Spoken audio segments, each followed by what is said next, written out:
Hey, everybody, I am Kevin Iole. Welcome to Yahoo Sports. And, I interview a lot of fighters over the years, and a lot of the fighters talk about overcoming adversity. I don't know that I know too many people that have overcome more adversity than this young man, Josh Emmett. He fights Calvin Kattar on Saturday in Austin, Texas, in the main event of UFC Fight Night. And I'll tell you what, Josh, when I hear your list of injuries and the things you've overcome, I just shake my head. It has really been a rocky road. How are you pulling this off? One serious injury after another. I feel like it was, that's all in the past. I feel like I just needed to get fixed so it can get me to this moment. You know what I mean? So I don't have any of those injuries in these huge fights that mean so much to me. And I truly believe everything happens for a reason.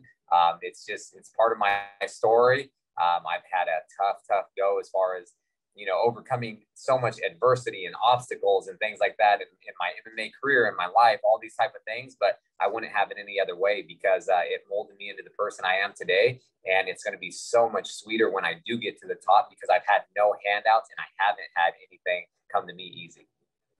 A lot of people know about the face injury you suffered when you fought Jeremy Stephens. I think that, and they also know about your knee injury against Shane Burgos. What was it, the first round of a 5-round fight that you tore your knee up? Yeah, first 19 seconds of the first round.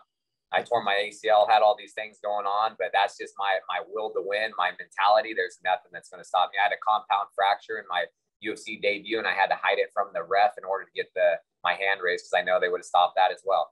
Look up compound fracture if you don't know what it is. It's not pretty, believe me.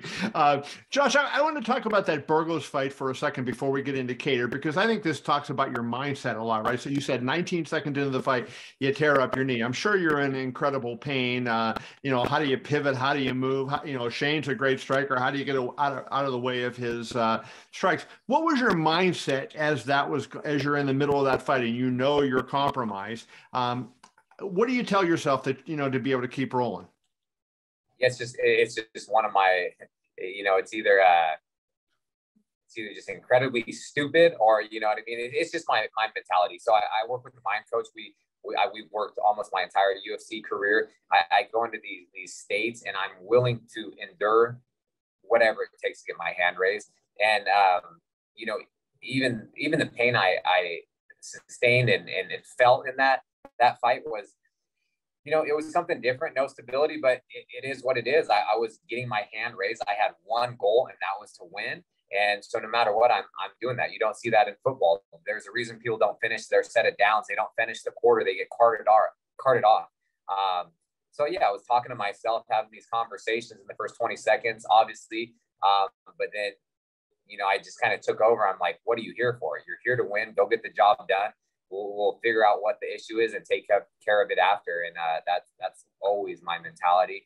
I have one job on Saturday night, and that's to win. It doesn't matter how it happens. It is to go out there and be the most dominant version of myself. And I sure will do that on Saturday night.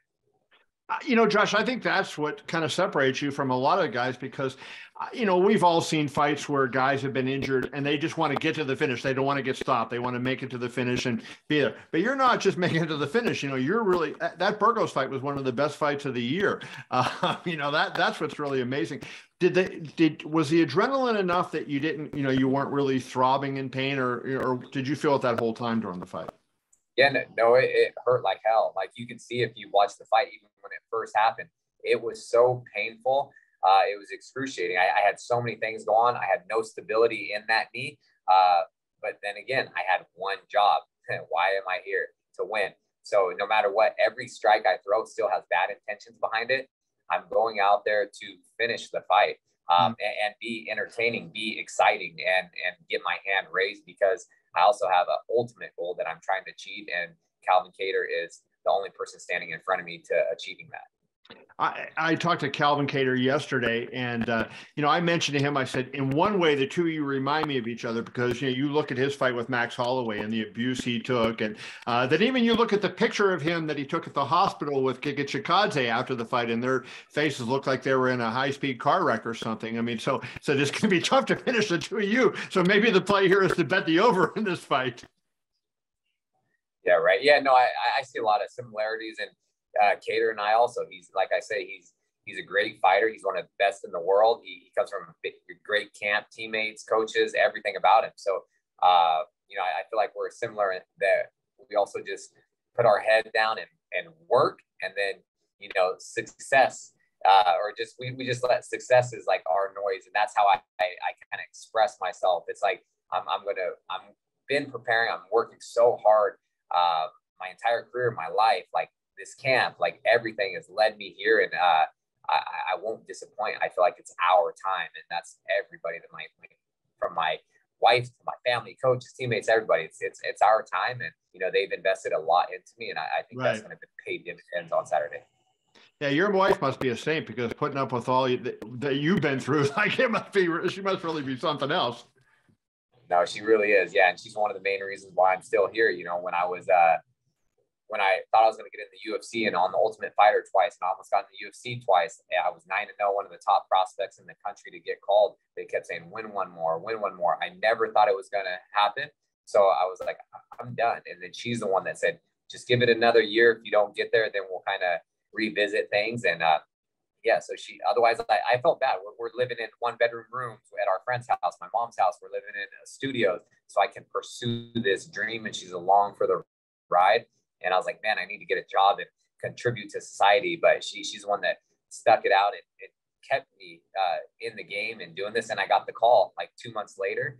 And yeah, she's been there for everything. And she keeps all my schedule, my diet, my food, literally everything. I couldn't do it without her.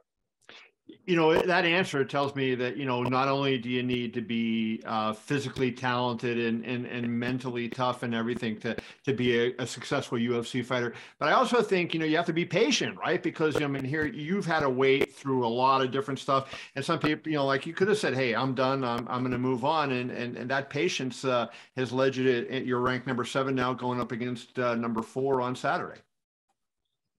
Yeah, no, totally. It's like what I tell a lot of younger athletes and fighters. They get in there 2-0, 3-0. They're like, I want to get on the Contender Series. I want to get in the UFC. They're like, and they're young. Like they started way younger than me. I'm like, you guys are lucky. Like you have time to develop. You have time.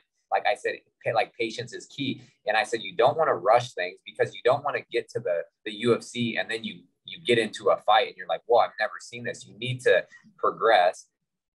And that is like, it's literally patience. You have to be in this for the long haul. You have to be all in. There's no half-ass in it. Like you have to be all in. This is not a hobby. You can get seriously injured if you just want to get in there and do MMA.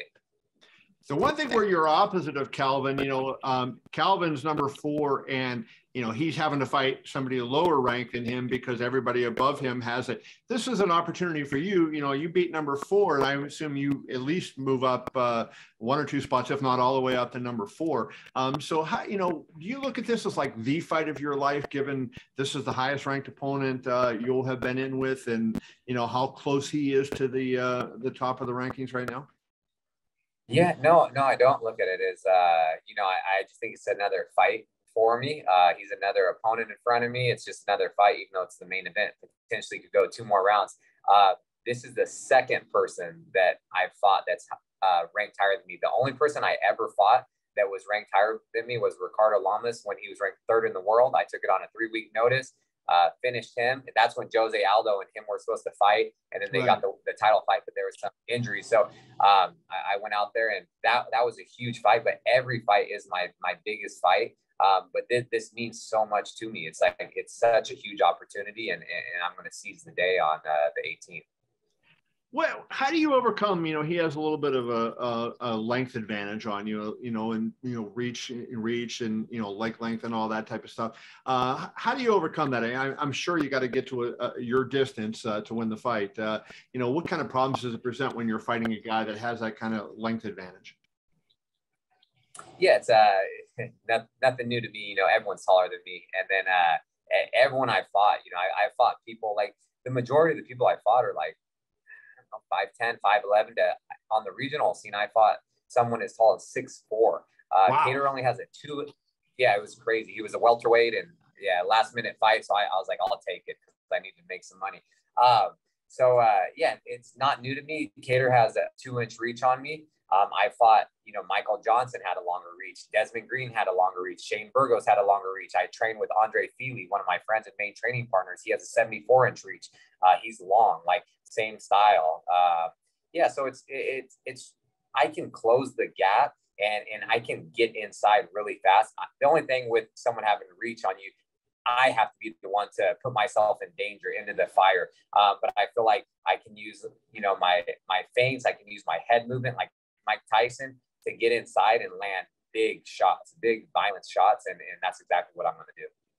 Does the fact that you have that wrestling background, maybe make that a little bit easier because you're used to taking the shots and, trying to, to get somebody to the ground? And now the fact that, if you're fighting a taller opponent, wrestling maybe becomes a bigger factor.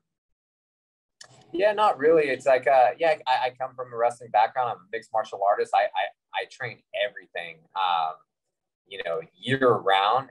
I've always trained for 5-6 round fights because I knew this was inevitable. But yeah, I want to be in the position I am today if I didn't like stand there and throw big bombs and try to entertain the crowd. You know what I mean? I know exactly what the fans want to see. I know what Dana White and the UFC wants to see. And that's just kind of, I love boxing too. I love striking and I have the power to finish the fight or change the outcome of a fight with every strike I throw. I think you've won several bonuses in your last couple of fights. He's been fight of the night the last 2 fights, I know for sure. So it should be a fun fight. I want to ask you this though: when you get into those kind of fights, how much is the crowd like a factor? Like when the crowd gets roaring and you hear that, does that pump you up more? And do you push even a little bit more because of the emotion you get from the crowd? It does. I love the crowd. That's one thing with me. Like, I love the crowd, and I'm so happy to be fighting in front of, it's going to be a wild crowd here in Austin at a brand new arena, the Moody Center.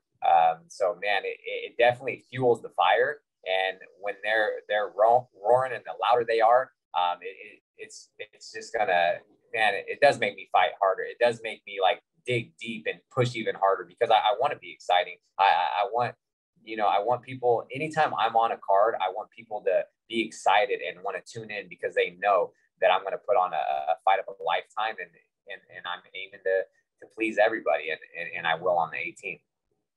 Probably something you can't really spend a lot of time thinking about, but I always wonder this, and same thing with football players who play a long time and their knees and whatever. Like, how do you think, when you fight this violent style that you fight and you sacrifice your body, what you're going to be like when you're 50 years old? Like, I mean, I got to imagine, getting out of chairs is going to be rough, right?